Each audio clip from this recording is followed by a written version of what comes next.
नमस्कार दोस्तों, आपका स्वागत है आपके अपने YouTube चैनल पॉलिटीपीडिया पर। उम्मीद करता हूं आप सभी लोग स्वस्थ होंगे, अच्छे होंगे और अपनी पढ़ाई ईमानदारी के साथ कर रहे होंगे। दोस्तों, हम लोग राजनीति विज्ञान पढ़ रहे हैं, जिसकी शुरुआत हमने कक्षा 11 से किया है और जिसका पहला अध्याय है संविधान क्यों और कैसे। दोस्तों, हम लोगों ने अभी तक 2 कक्षाएं कर ली है। पहली कक्षा में समझा था कक्षा 11 का सिलेबस और समझा था संविधान क्या है। दूसरी कक्षा में हमने समझा था संविधान क्यों आवश्यक है और आज की जो कक्षा है इसमें समझेंगे संविधान कैसे बना, संविधान सभा का निर्माण कैसे हुआ, संविधान कैसे बना, इस पर आज हम चर्चा करेंगे। मेरे प्यारे मित्रों, मैंने आपको विश्वास दिलाया था कि यदि आपने कक्षा 11-12 की राजनीति विज्ञान पढ़ ली, यदि आपने कक्षा 11-12 की राजनीति विज्ञान पढ़ ली तो आप न केवल एग्जाम में अच्छा प्रदर्शन करेंगे बल्कि आपकी राजनीतिक समझ काफ़ी अच्छी हो जाएगी। आपकी राष्ट्रीय अंतर्राष्ट्रीय घटनाओं पर अच्छी पकड़ बन जाएगी, समझ पाएंगे, डिबेट कर पाएंगे, लोगों को समझा पाएंगे। ये कब होगा? जब हम राजनीति विज्ञान को बहुत अच्छे से समझेंगे, डीप समझेंगे और कोई घटना घटित होती है तो उसके पीछे कोई ना कोई कारण काम करता है। तो हम जब उन कारणों को समझेंगे तब जाके हम समझ पाएंगे हर एक चीज बारीकी से। तो संविधान सभा का तो गठन हुआ 1946 में कैबिनेट मिशन योजना के तहत। उसके पश्चात संविधान बना। लेकिन संविधान सभा की मांग क्यों उठी? क्या ऐसी घटनाएं घटित हुई देश के अंदर जिसकी वजह से भारत में संविधान सभा की मांग उठी? हम उन प्रश्नों का उत्तर खंगालने का प्रयास करेंगे इसी लेक्चर के माध्यम से। तो आप सभी लोग से एक रिक्वेस्ट है कि आप लोग धैर्य बना के बैठिए और पेन रफ जरूर ले लीजिएगा, क्योंकि बहुत सारी ऐसी बातें आज करूंगा जिसको आपको लिखना बहुत जरूरी होगा। ठीक है, तो चलिए बिना लेट के हम लोग अपना अध्याय आरंभ करते हैं।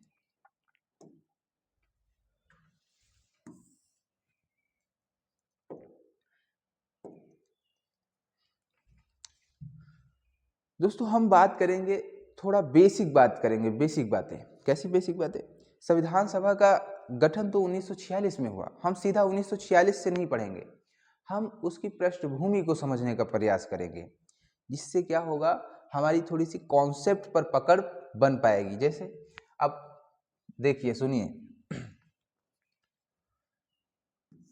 1600 ईस्वी में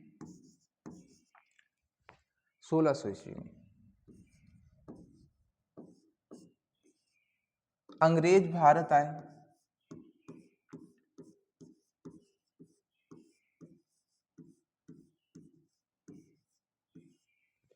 1600 ईस्वी में अंग्रेज भारत आए। जिस समय अंग्रेज भारत आए तो भारत की स्थिति को समझ लीजिए कि उस समय भारत की स्थिति कैसी थी। भारत में राजनीतिक स्थिति को सबसे पहले समझिए।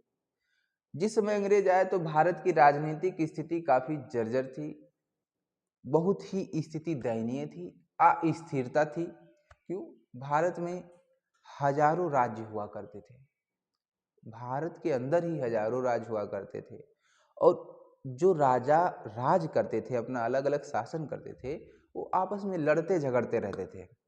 कोई केंद्रीय सत्ता नहीं थी कि हाँ, जो पूरे देश को एक प्रशासनिक ढांचे से संचालित कर रही हो।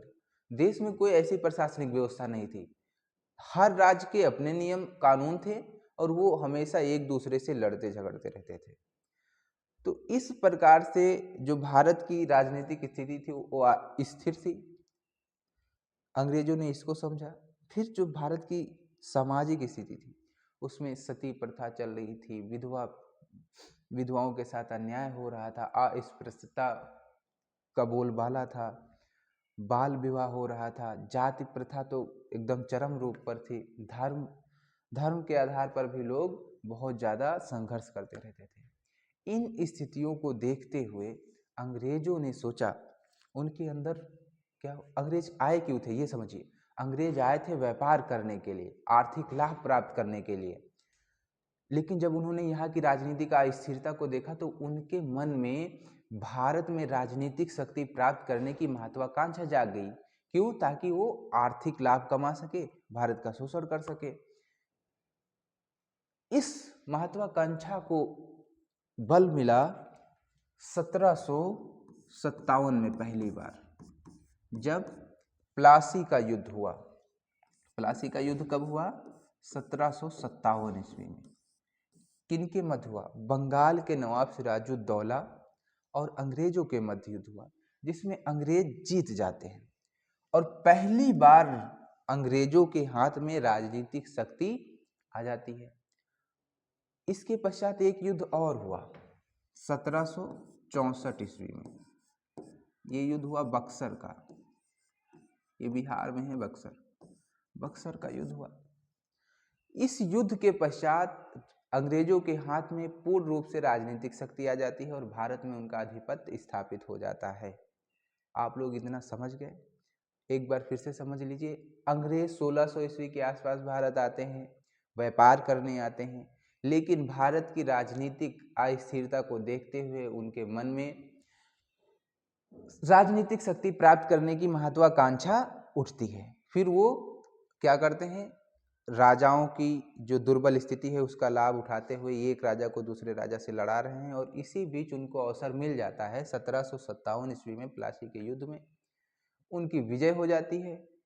फिर 1764 ईस्वी में बक्सर के युद्ध में उनकी विजय हो जाती है। जैसे ही बक्सर का युद्ध जीतते हैं तो भारत की राजनीति में उनका आधिपत्य स्थापित हो जाता है, शासन सत्ता उनके हाथ में आ जाती है और यहीं से उन लोगों का वो लोग शुरू करते हैं अपना कुचक्र भारत के खिलाफ। भारत को बहुत प्रकार से ये लोग शोषण करते हैं, आर्थिक रूप से शोषण करते हैं। आर्थिक रूप से ये लोग कैसे शोषण करते थे उसको समझ लीजिए। आर्थिक रूप से भारत का शोषण ये लोग 4 प्रकार से करते थे।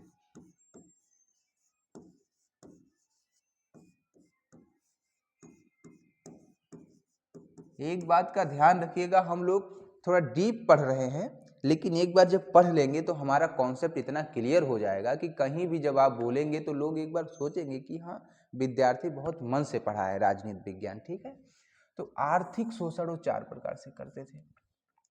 सबसे पहली बात, भारत से कच्चा माल प्राप्त करना। भारत से कच्चा माल प्राप्त करना और भारत को बाजार के रूप में देखते थे। क्या चीज?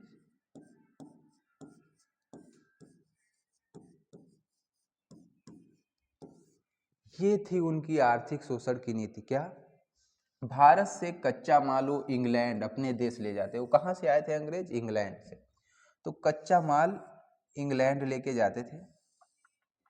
जैसे मान लेता हूँ रेशम लेके गए, रेशम लेके गए, रेशम यहाँ पर इन्होंने खरीदा 10 रुपए का।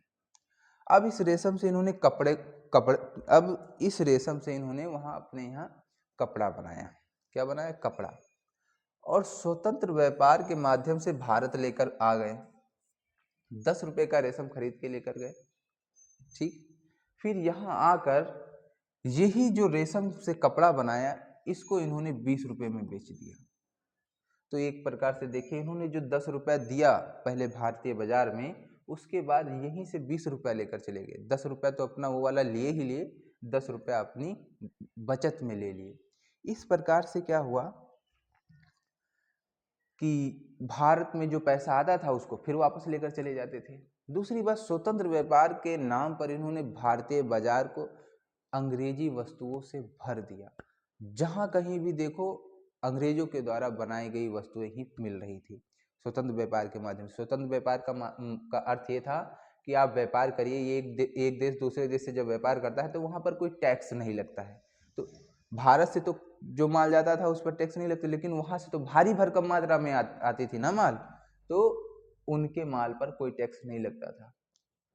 भारत को इस प्रकार से उन्होंने सबसे पहले शोषण करना शुरू किया भारत का। इस प्रकार से क्या हुआ, भारत उनके लिए शोषण का एक उपनिवेश बन गया। दूसरा कारण क्या था? दूसरे प्रकार से कैसे करते थे?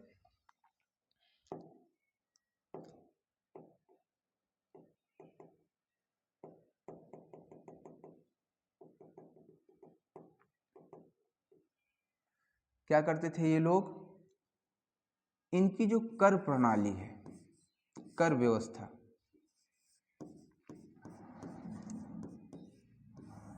इसके माध्यम से इन्होंने भारत को लूटना आरंभ किया। क्या करते थे,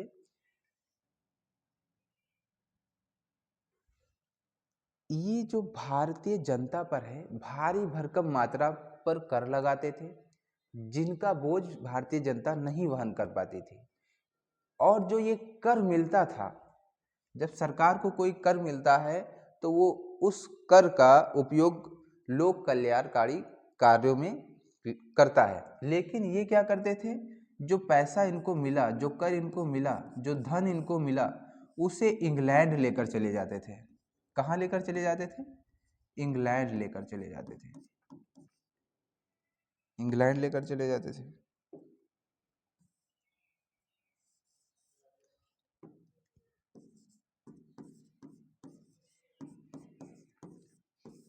इंग्लैंड लेकर गए और वहां पर जो उनके अधिकारी हुआ करते थे, उनके वेतन भत्ते पेंशन के रूप में ये धन खर्चा करते थे, ना कि भारत में ये रुपया समाज कल्याण में लगाते थे। इस प्रकार से जो कर प्रणाली है वो भी भारत का शोषण ही कर रही थी। और एक इनकी बहुत आर्थिक शोषण की एक नीति थी, जिसमें क्या करते थे, भारतीय धन को, जो भारतीय धन है, भारतीय धन को भारत को ऋण के रूप में देते थे। भारत का धन यहाँ से लेकर गए इंग्लैंड, फिर वही धन को भारत को ऋण के रूप में देते थे। उसके बाद इस पर बहुत अधिक मात्रा पर ब्याज वसूल करते थे। और जो ये धन है वो कहाँ खर्च करते थे, रेल मार्ग बनाने में खर्च करते थे, जो कि वो अपने उपयोग के लिए बना रहे थे। इस प्रकार से भारत के ऊपर काफी ज्यादा असर पड़ा। और इनकी एक विस्तारवादी नीति थी, विस्तारवादी नीति थी। इसके तहत ये जहां तहां युद्ध करते रहते थे। जैसे अफगान युद्ध हुआ तो इन युद्धों में जो खर्चा होता था उसका भार भारत पर था। इस प्रकार से भारत आर्थिक रूप से बहुत कमजोर हो गया। भारतीय जनता काफी परेशान रहने लगी, अकाल पड़ने लगे, लाखों लाखों लोग मारे जाते थे। एक बात बताऊं आपको, 1843 ईस्वी में एक अंग्रेज भारत की यात्रा पर आया जिसका नाम था थॉमसन। वो बंगाल के उत्तरी पश्चिमी भाग में यात्रा पर था। उसने कहा, मैं वर्तमान समय में 5 लाख खोपड़ियों को दिखा सकता हूं जो पिछले 1 महीने में भूख से तड़प तड़प कर मर गए। इस प्रकार के अकाल पड़ने लगे। तो भारतीय जनता काफी आक्रोशित हो गई इनसे, किससे, अंग्रेजों से काफी आक्रोशित हो गई। फिर अंग्रेज नस्लीय आधार पर भी भारतीयों से भेदभाव करते थे। भारतीय लोगों को बोलते थे अर्ध हबसी, गोरिल्ला, वनमानुस, आधा काला, इस प्रकार के शब्दों से संबोधन करते थे। फिर जो प्रशासनिक व्यवस्था है वहां पर भारतीयों को तुच्छ समझा जाता था और अंग्रेजों को बहुत श्रेष्ठ समझा जाता था। इस प्रकार की घटनाओं ने भारतीय जनता के मन में अंग्रेजों के विरुद्ध एक आक्रोश पैदा कर दिया। दोस्तों, हम यहाँ हिस्ट्री तो पढ़ नहीं रहे जो बहुत डिटेल में पढ़ाएंगे, हम पढ़ रहे हैं राजनीति विज्ञान, जिसमें हम एक पृष्ठभूमि तैयार कर रहे हैं आप लोगों की। तो इतना जरूर पढ़ा देंगे कि आपकी एक कॉन्सेप्ट तैयार हो जाएगा कि राजनीति जो संविधान सभा बना वो क्यों बना। अब ये अपेक्षा मत कर लीजिएगा कि हम बहुत डिटेल में इतिहास पढ़ाना शुरू कर दे, ठीक है। तो हम लोगों ने समझा कि किस प्रकार से अंग्रेजों ने अपनी आर्थिक शोषण की नीति को लागू किया और जिसके परिणाम स्वरूप भारतीय जनता में आक्रोश की स्थिति उत्पन्न हुई। इसी बीच भारत में राष्ट्रवाद का उदय हुआ। क्या हुआ, इसी बीच भारत में राष्ट्रवाद का उदय हुआ।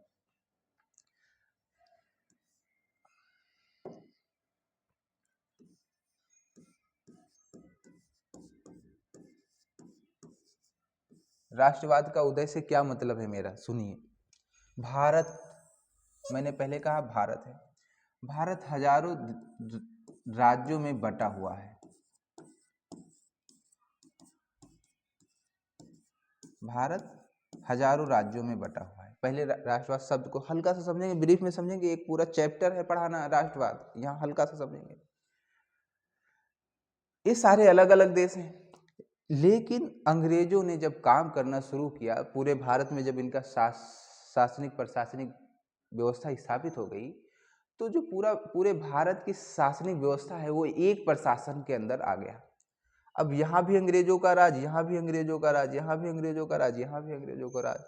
तो इसके लिए उन्होंने एक यातायात की सुविधाएं स्थापित कर दी। यातायात मतलब रेल मार्ग बनाया, रेलगाड़ियां चलवाई, फिर डाक व्यवस्था का निर्माण किया, जिससे क्या हुआ, संपूर्ण भारत एक धागे में बंध गया। और जम्मू उत्तर में जम्मू कश्मीर से लेकर दक्षिण के कन्याकुमारी तक, बंगाल की खाड़ी से लेके कच्छ तक संपूर्ण भारत एक सूत्र में बंध गया और यहाँ पर राजनीतिक एकता स्थापित हो गई। जो राजा महाराजा, जो जनता अभी कर रहे थे ये मेरा क्षेत्र है, ये मेरा राज है, अब उनके मन में भावना आ गई, अरे ये तो हमारा देश है, ये क्या है, पूरा हमारा देश है और इस पर बाहर से आकर लोग राज कर रहे हैं, ऐसा नहीं होगा, हमारा देश है, हमारे देश को आज़ादी चाहिए। तो ये जो हम की भावना है, हम की भावना, यही राष्ट्रवाद है। ठीक है, तो हम अभी डिटेल में नहीं बात कर सकते हैं, तो इतना आप लोग समझ गए कि राष्ट्रवाद की भावना क्या है। अब आपको बताते हैं इसके तहत क्या क्या हुआ।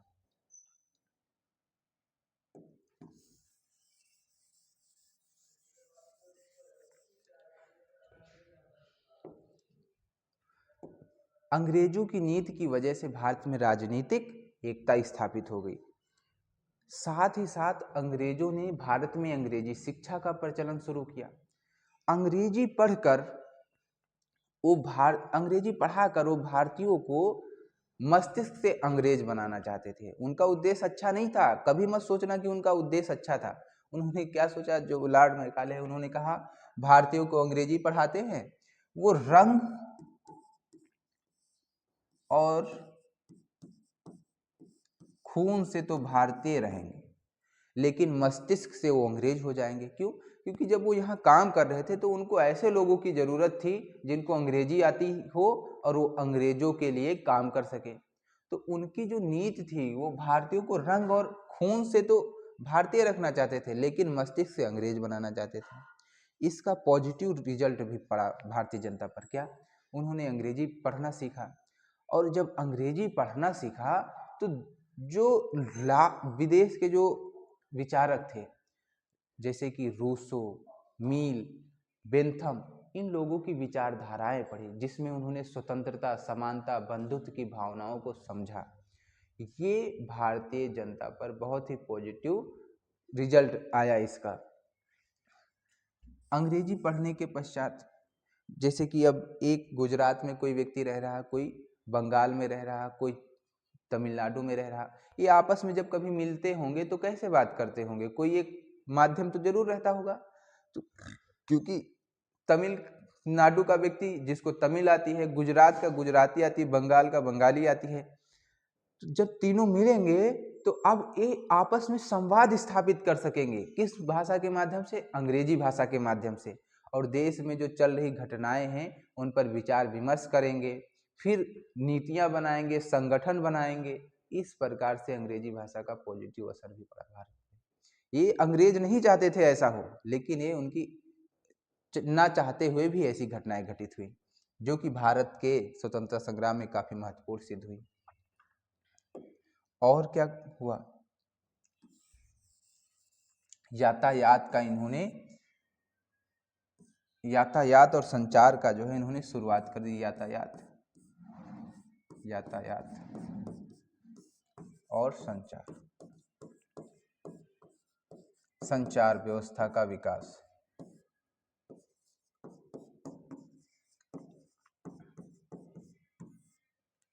भारतीय राष्ट्रीय चेतना की जागृति में बड़ा योगदान रहा यातायात और संचार का।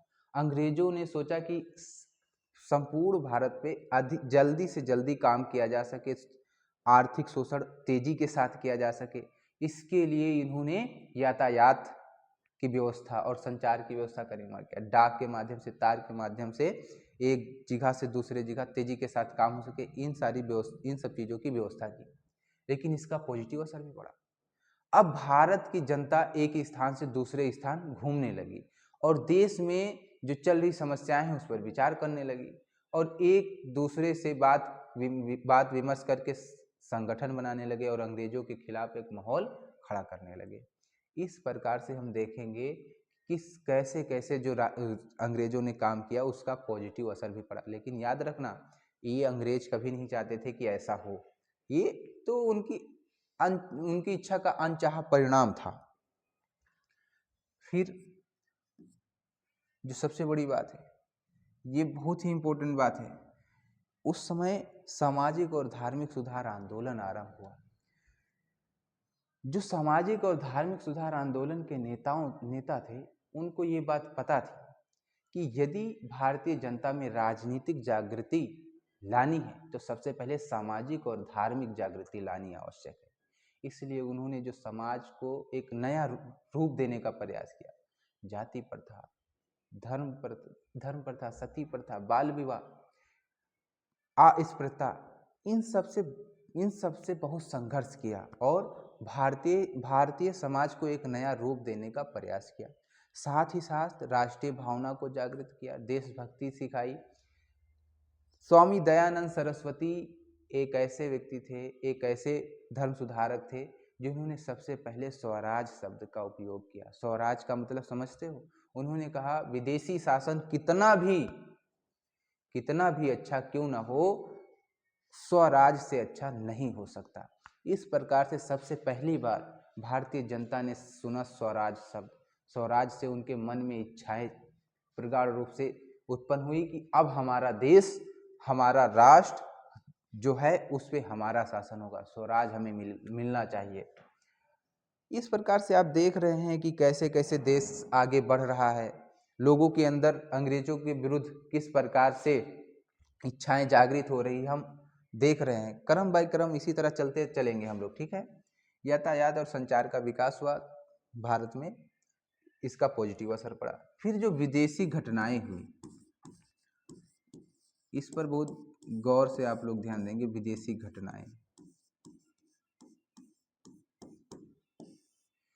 घटनाएं कौन सी हुई? अमेरिका ने स्वतंत्रता की घोषणा की, उसके पश्चात ब्रिटिश से आज़ाद हो गए वो लोग, फिर अपना संविधान बनाए। फ्रांस में 1789 में क्रांति हुई तो वहाँ पर राज सत्ता को उखाड़ फेंका गया। फिर इटली और जर्मनी का एकीकरण भारतीय लोगों ने देखा। अब इससे क्या हुआ, भारतीयों के मन में भी अपने देश को आज़ाद कराने की इच्छा प्रकट हुई और उन्होंने अंग्रेजों के खिलाफ अपना संघर्ष छेड़ा। तो हम लोगों ने देखा कि किस प्रकार से भारत में राष्ट्रवाद का उदय हुआ और राष्ट्रवाद के उदय के पश्चात किस प्रकार से भारतीय जनता अंग्रेजों के विरुद्ध खड़ी हो गई है। उनके अंदर समझदारी भी काफ़ी ज़्यादा इस समय विकसित हो चुकी है। समझदारी से मतलब है राष्ट्रीय चेतना अब उनके अंदर जाग चुकी है, वो अब स्वराज प्राप्ति करना चाहते हैं।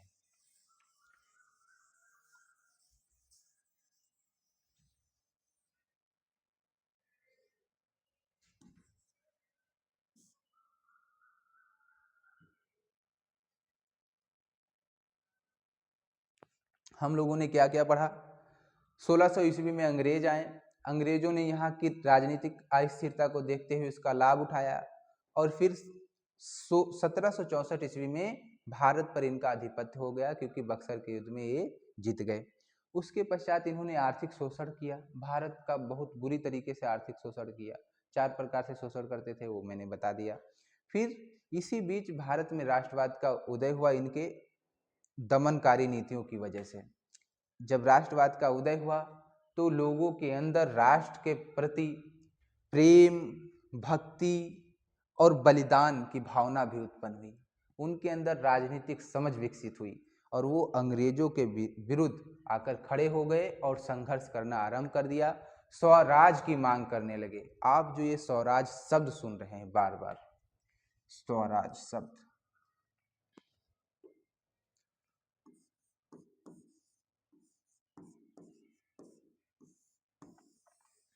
सबसे पहले स्वामी दयानंद सरस्वती ने कहा। ये स्वराज शब्द का प्रयोग सबसे पहले स्वामी दयानंद सरस्वती ने किया और इसको जो मूर्त रूप देने का प्रयास किया बाल गंगाधर तिलक। बाल गंगाधर तिलक ने क्या कहा?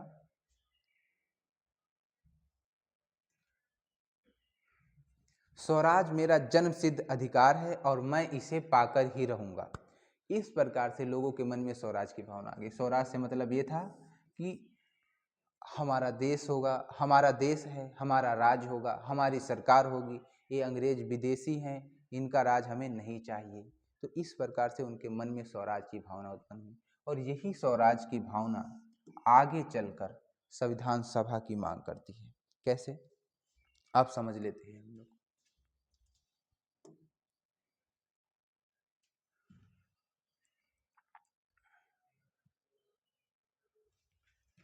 1885 में कांग्रेस के गठन के बाद भारतीयों में राजनीतिक चेतना की जागृति काफी तेज गति से हो गई। सर्वप्रथम अभी राजनीतिक भविष्य का निर्णय, इस धारणा को सर्वप्रथम स्वराज विधेयक में मिली, जिसे लोकमान्य गंगाधर तिलक के निर्देशन में तैयार किया गया था। क्या किया गया था? गंगाधर के निर्देशन में तैयार स्वराज विधेयक। इस स्वराज विधेयक से भारतीय जनमानस के हृदय में ये बात चली गई थी कि अब हम आज़ाद होंगे, ब्रिटिशों के खिलाफ हम जंग छेड़ेंगे या फिर संघर्ष करेंगे और उनसे आज़ादी प्राप्त करेंगे। जब हमारा स्वराज होगा तो हम लोग खुशहाल जीवन व्यतीत करेंगे। ऐसी भावनाएं लोगों के अंदर आई। इसके पश्चात 1922 में महात्मा गांधी द्वारा यह उद्गार व्यक्त किया गया कि भारतीय संविधान भारतीयों की इच्छा अनुसार ही होगा। अब देख रहे हैं कि हम संविधान की जो मांग है वो कहाँ से आई। तो महात्मा गांधी जी ने सबसे पहली बार 1922 ईस्वी में संविधान सभा की मांग रखी। फिर 1924 ईस्वी में मोतीलाल नेहरू द्वारा ब्रिटिश सरकार से यह मांग की गई कि भारतीय संविधान के निर्माण के लिए संविधान सभा का गठन किया जाए, लेकिन इस मांग को ब्रिटिश ने अस्वीकार कर दिया। मोतीलाल नेहरू गांधी जी से प्रेरित होकर 1924 ईस्वी में अंग्रेजों के समक्ष एक संविधान सभा के गठन का प्रस्ताव रखते हैं, किंतु अंग्रेज उसको अस्वीकार कर देते हैं। इसके पश्चात संविधान सभा के विचार का औपचारिक रूप से प्रतिपादन साम्यवादी नेता एम.एन. रॉय द्वारा किया गया, जिसे 1934 में जाकर जवाहरलाल नेहरू ने मूर्त रूप प्रदान किया। एक नाम याद रखना, जो संविधान सभा के विचार का औपचारिक रूप से प्रतिपादन, अगर जो कभी कहीं क्वेश्चन आ जाए, कोई पूछ ले, तो साम्यवादी नेता एम.एन. रॉय द्वारा किया गया था। ठीक है।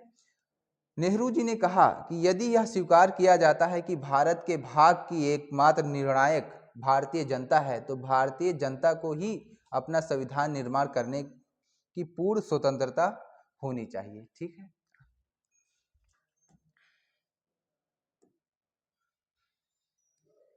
दिसंबर 1936 के लखनऊ के कांग्रेस अधिवेशन में संविधान सभा के अर्थ एवं महत्व की व्याख्या प्रस्तुत की गई। दिसंबर 1936 ईस्वी में कांग्रेस का एक अधिवेशन होता है, जहां पर संविधान के अर्थ और महत्व की व्याख्या की जाती है। फिर अगस्त 1940 में, देखिए दोस्तों, सबसे पहली बार अंग्रेजों ने कब स्वीकार किया कि संविधान सभा बने, तो 1940 ईस्वी में उन्होंने स्वीकार किया अगस्त प्रस्ताव के माध्यम से कि हाँ, संविधान सभा होगी। लेकिन इसमें एक बात रखी गई कि मुख्यतः भारतीय होंगे। क्या होंगे? मुख्यतः भारतीय होंगे। मुख्यतः भारतीय होंगे का क्या मतलब है भाई? और भी लोग होंगे क्या? जैसे कि विदेशी, अंग्रेज भी इसमें शामिल होंगे क्या? इस आधार पर भारतीयों ने इस प्रस्ताव को अस्वीकार कर दिया। फिर क्रिप्स मिशन 1942 में आया। इस क्रिप्स मिशन में कहा गया कि ठीक है, संविधान सभा का निर्माण होगा। उस समय चल रहा था द्वितीय विश्व युद्ध, 1939 से 1945 के मध्य चला। तो उसमें कहा गया कि क्रिप्स मिशन में कहा गया कि ठीक है, हम संविधान सभा की मांग को स्वीकार करते हैं, लेकिन ये जब युद्ध समाप्त हो जाएगा तब जाके संविधान सभा बनेगी। युद्ध कब समाप्त हो कब ना हो, इस बात का तो कोई वो नहीं था ना, वो तो बाद में 1945 में खत्म हुआ है। तो भारतीयों ने इसको भी अस्वीकार कर दिया कि ऐसा नहीं होगा, संविधान बनेगा, भारतीयों की इच्छा के अनुसार बनेगा, भारत के लोग बनाएंगे, क्योंकि हमें चाहिए स्वराज, हम अपना राज चाहते हैं, हम आपके अधीन अब नहीं जिएंगे, हमें आज़ादी चाहिए। आंदोलन चल रहे थे उस समय। 1942 में भारत छोड़ो आंदोलन शुरू हुआ, जिसने प्रचंड रूप से अंग्रेजों का विरोध किया। अंग्रेज इससे काफ़ी ज़्यादा भयभीत हो गए। फिर आता है कैबिनेट मिशन योजना 1946। दोस्तों, यही वो कैबिनेट मिशन योजना है जिसके तहत भारत में संविधान सभा का निर्माण हुआ। सबसे पहले इस संविधान, ये जो है कैबिनेट मिशन, इसको भारतीयों ने स्वीकार कर लिया। इसके तहत कुछ प्रावधान थे, जैसे भारत की एक 389 सदस्यों की एक संविधान सभा होगी। कितने? 389। समझिए इस चीज को, 389 एक संविधान सभा होगी जिसमें 389 सदस्य होंगे।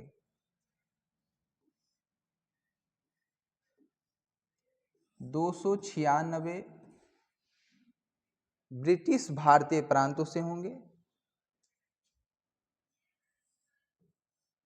और 93 देसी राज्यों से, देसी रियासतों से, प्रिंसली स्टेट से होंगे। अब ये जो 296 हैं, इसमें 292 स्टेटों से, 292 प्लस 4। अब आप सोच रहे होंगे ये 4 क्या है? ये 4 क्या है? ये 4 थे चीफ कमिश्नरी प्रांत। चीफ कमिश्नरी प्रांत उस समय 4 हुआ करते थे। ये चीफ कमिश्नरी प्रांत क्या है सर जी? जैसे आज के समय में संघ शासित केंद्र होते हैं, केंद्र शासित प्रदेश होते हैं, ठीक है, यूटी होती है, उसी तरीके से ये चीफ कमिश्नरी स्टेट थे। 4 थे। दिल्ली, पहला कहाँ था? दिल्ली। दूसरा अजमेर मेड़वाड़ा में। तीसरा कुर्ग कर्नाटक में। चौथा बलूचिस्तान, जो कि अब इस समय पाकिस्तान में है। और इस प्रकार से 4 चीफ कमिश्नरी प्रांत थे। तो 292 प्लस 4 296,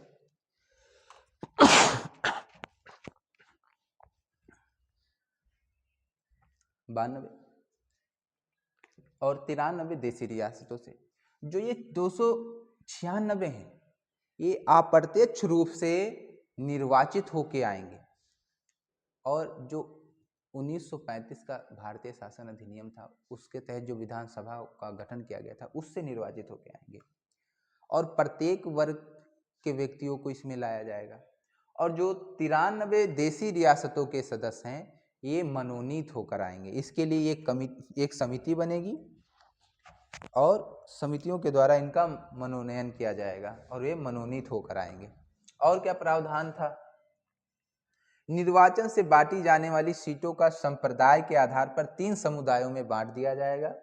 मुस्लिम, सिख, सामान्य। सामान्य में सभी लोग आ जाते हैं। जुलाई अगस्त 1946 तक संविधान सभा की निर्वाचित सीटों के लिए चुनाव संपन्न करा लिया जाएगा। 10 लाख की जनसंख्या पर एक सदस्य निर्वाचित किया जाएगा। और क्या प्रावधान रखे थे?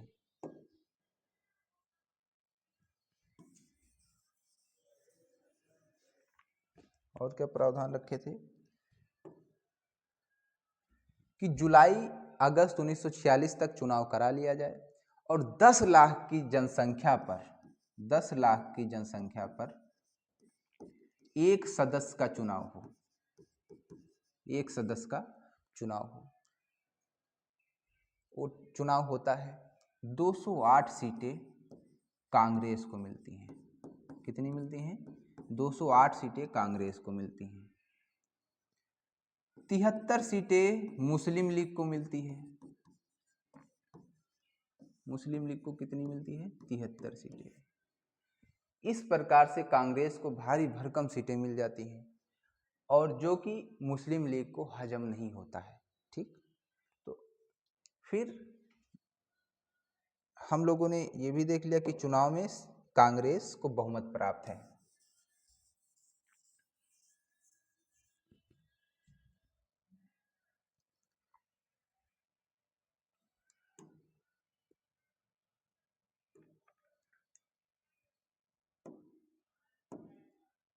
अब हम लोग थोड़ा समझ लेते हैं कि संविधान सभा में क्या क्या हुआ और संविधान सभा की प्रक्रिया कैसी रही, थोड़ा समझिए। 6 दिसंबर 1946 को संविधान सभा का गठन होता है। संविधान सभा का गठन कब होता है? 6 दिसंबर 1946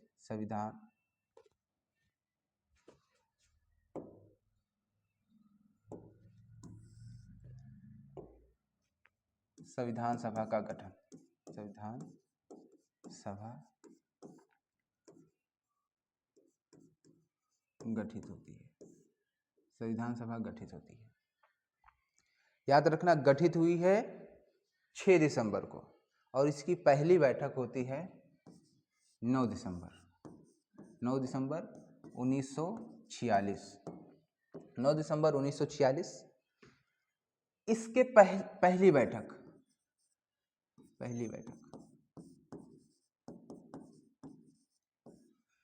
भूल मत जाइएगा, 6 दिसंबर 1946 को संविधान सभा का गठन होता है। 9 दिसंबर 1946 को पहली बैठक होती है। इस बैठक के अध्यक्ष होते हैं डॉक्टर सच्चिदानंद।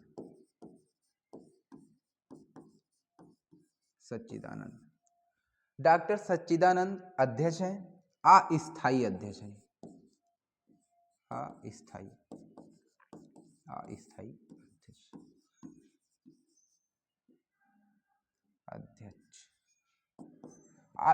अध्यक्ष है। 9 दिसंबर 1946 को जो पहली बैठक होती है उसके अध्यक्ष डॉक्टर सच्चिदानंद हैं और अस्थायी है। इन्हें अध्यक्षता मिलती है सीनियरिटी के आधार पर। संविधान सभा के सबसे बुजुर्ग व्यक्ति होते हैं, इसलिए इनको अध्यक्ष बनाया जाता है। याद रखिएगा कि बुजुर्ग होने के वजह से इनको अध्यक्ष बनाया गया है और कोई दूसरा कारण नहीं है, सबसे ज़्यादा सीनियर है। फिर 11 दिसंबर 1946 को संविधान सभा की बैठक, इसमें स्थायी रूप से डॉक्टर राजेंद्र प्रसाद को संविधान सभा का अध्यक्ष चुन लिया जाता है, जो लास्ट तक रहते हैं। कौन है इसके अध्यक्ष? डॉक्टर राजेंद्र प्रसाद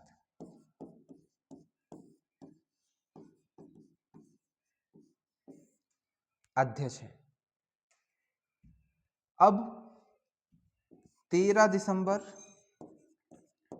1946 को पंडित नेहरू के द्वारा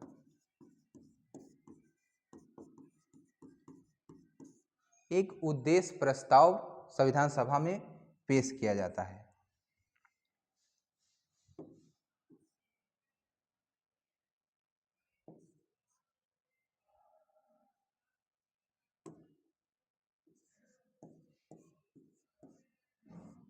पंडित नेहरू के द्वारा संविधान सभा में उद्देश्य प्रस्ताव प्रस्तुत किया जाता है। प्रस्ताव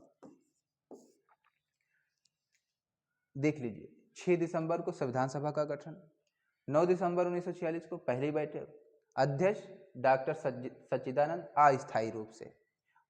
11 दिसंबर 1946 को जो बैठक हुई उसमें डॉक्टर राजेंद्र प्रसाद को स्थायी रूप से अध्यक्ष चुन लिया गया है। फिर 13 दिसंबर 1946 में पंडित नेहरू के द्वारा उद्देश्य प्रस्ताव संविधान सभा में प्रस्तुत किया जाता है। क्या होता है 13 दिसंबर को? 13 दिसंबर को उद्देश्य प्रस्ताव, बहुत इंपॉर्टेंट फैक्ट्स है, याद रखना। उद्देश्य प्रस्ताव, इस पर काफी बहस चलती है, बहुत ज्यादा वाद विवाद होने के पश्चात 22 जनवरी, कब? 22 जनवरी 1947 को इस उद्देश्य प्रस्ताव को स्वीकार कर लिया जाता है। इसमें क्या है इस उद्देश्य प्रस्ताव में? मेरे प्यारे दोस्तों, जब राष्ट्रीय आंदोलन चल रहा था तो जो राष्ट्रीय नेता थे उन्होंने जनता को कुछ सपने दिखाए थे। स्वतंत्रता के सपने दिखाए थे, समानता के दिखाए थे, प्रतिष्ठा से पूर्ण जीवन जीने के सपने दिखाए थे। ऐसे समाज का निर्माण होगा आज़ादी के पश्चात जहां कोई भेदभाव नहीं रह जाएगा, कोई अस्पृश्यता नहीं रह जाए, कोई छुआछूत नहीं रह जाएगी। ऐसी बातें हुई जिनको मूर्त रूप देने का काम भी संविधान में होगा, क्योंकि ये आकांक्षाएं समाज की हैं, भारतीय जनता की हैं कि हमें ऐसे समाज का निर्माण करके दीजिए, हम आपके साथ आज़ादी में लड़े हैं। ऐसे समाज का निर्माण करिए जहां हम स्वतंत्र रूप से रह सके, समान रूप से रह सके, हमारे साथ किसी भी प्रकार का भेदभाव ना हो, न जाति के आधार पर, न धर्म के आधार पर, न जेंडर के आधार पर, न व्यवसाय के आधार पर। इस प्रकार से जो भारतीय स्वतंत्रता संग्राम में जो बातें रखी गई वही उद्देश्य प्रस्ताव में था, और ये उद्देश्य प्रस्ताव वर्तमान समय की जो प्रस्तावना है उसी का आधार है। ठीक है, तो 1947 में इसे पारित कर दिया गया।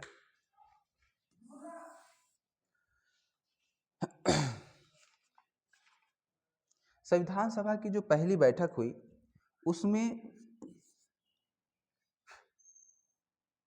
211 सदस्यों ने भाग लिया। कितने सदस्यों ने भाग लिया? 211 सदस्य। क्यों भाई 211 सदस्य क्यों? आप अभी सर जी 389 बता रहे थे। हाँ, बता रहा था। जो संविधान सभा की पहली बैठक हुई थी उस कब हुई थी? 9 दिसंबर को। जो 9 दिसंबर को संविधान सभा की पहली बैठक हुई थी उसमें भाग नहीं लिया था मुस्लिम लीग ने, देशी रियासतों ने, इन लोगों ने भाग नहीं लिया था, इन्होंने बायकॉट किया था। फिर क्या हुआ? इतना समझ लिए हम लोग। अब थोड़ी सी कुछ और बातें थी जो बहुत जरूरी है बताना, वो बता देता हूं।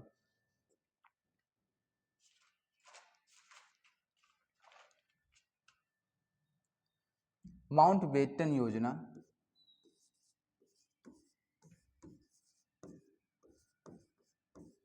3 जून 1947।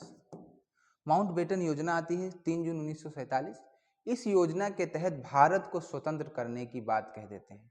फिर भारत का जो है, और भारत ही नहीं, इसमें भारत और पाकिस्तान दोनों की बात कही गई थी।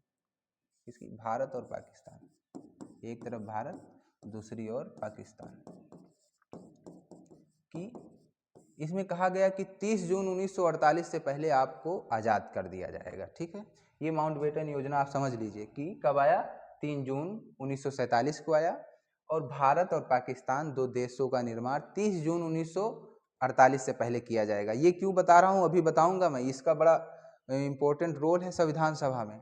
अब दूसरी बात, भारतीय स्वतंत्रता अधिनियम। ठीक है,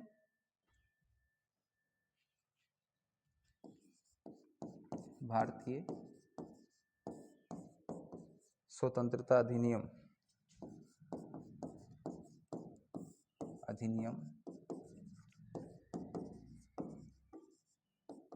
1947। भारतीय स्वतंत्रता अधिनियम 1947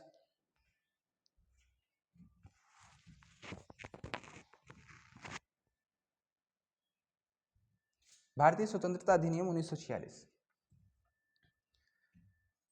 4 जुलाई को ब्रिटिश संसद में भारतीय स्वतंत्रता अधिनियम 1947 का प्रस्ताव रखा जाता है, और 18 जुलाई 1947 को पारित कर दिया जाता है। 18 जुलाई 1947 को पारित कर दिया जाता है, और इस अधिनियम के तहत भारत की स्वतंत्रता की घोषणा हो जाती है कि 15 अगस्त 1947 को भारत और पाकिस्तान नाम के दो अधिराज्यों को स्वतंत्र कर दिया जाएगा। यहाँ पर पाकिस्तान की भी मांग को स्वीकार कर लिया, और इस प्रकार से जो संविधान सभा के सदस्य जो चुने गए थे, मैं क्यों बता रहा था ये बात, क्योंकि संविधान सभा में 389 सदस्य थे। मैंने ये बात क्यों बताई? 389 सदस्य थे 1946 में। कब थे? 1946 में। लेकिन जैसे ही देश आज़ाद होता है तो संविधान सभा के सदस्यों की संख्या रह जाती है 299 1947। कब? 15 अगस्त 1947। 15 अगस्त 1947 के बाद 299। जो ब्रिटिश भारतीय प्रांत है वहाँ से 229, और जो देशी रियासतें थी वहाँ से 70, देशी रियासतों से 70 सीटें जो मनोनीत होकर आएंगी और 229 निर्वाचित होकर आएंगी। बस यही बात बताने के लिए मैंने अभी आपको माउंटबेटन योजना बताया और भारतीय स्वतंत्रता अधिनियम बताया। ठीक है, तो अब इन लोगों ने संविधान सभा का निर्माण किया। अब क्या हुआ, कैसे बना संविधान? 2 साल 11 महीना 18 दिन में भारत का संविधान बनकर तैयार हो गया। बड़ी समस्या है भाई। 26 नवंबर 1949 को भारत का संविधान बनकर तैयार हो गया है और इस दिन 16 अनुच्छेदों को लागू किया गया। कितने अनुच्छेदों को? 16।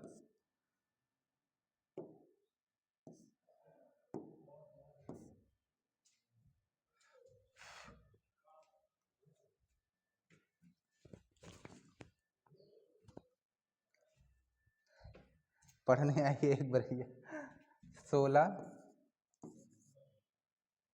अनुच्छेदों को लागू किया।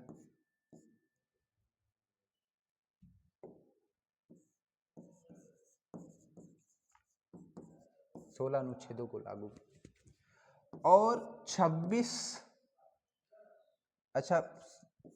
जनवरी 1950 को संविधान सभा का अंतिम अधिवेशन बुलाया जाता है, जिसमें 284 लोगों के हस्ताक्षर होते हैं। 284 लोगों के हस्ताक्षर होते हैं। पहला हस्ताक्षर पंडित नेहरू के द्वारा किया जाता है और अंतिम हस्ताक्षर डॉक्टर राजेंद्र प्रसाद के द्वारा किया जाता है। इस प्रकार से संविधान सभा का अंतिम अधिवेशन समाप्त हो जाता है। कुल 12 अधिवेशन हुए, 11 + 1, 11 जब तक संविधान सभा बन नहीं गया तब तक, और अंतिम ये जो 24 जनवरी 1950 का है इसको मिला के तो 12 अधिवेशन। तो डॉक्टर राजेंद्र प्रसाद, वो लास्ट हस्ताक्षर किसका है? डॉक्टर राजेंद्र प्रसाद का। पहला हस्ताक्षर पंडित जवाहरलाल नेहरू का। ठीक है, और 26 जनवरी, फिर कुछ आ गया क्या? 26 जनवरी 1950 को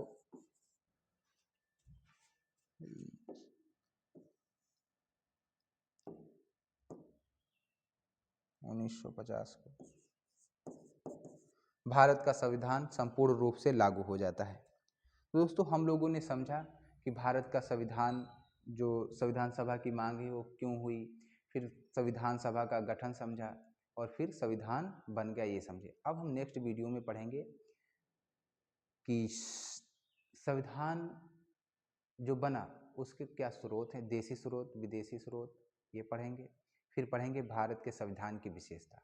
फिलहाल के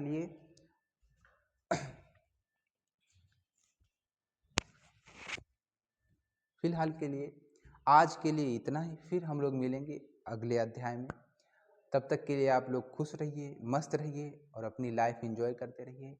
नमस्कार।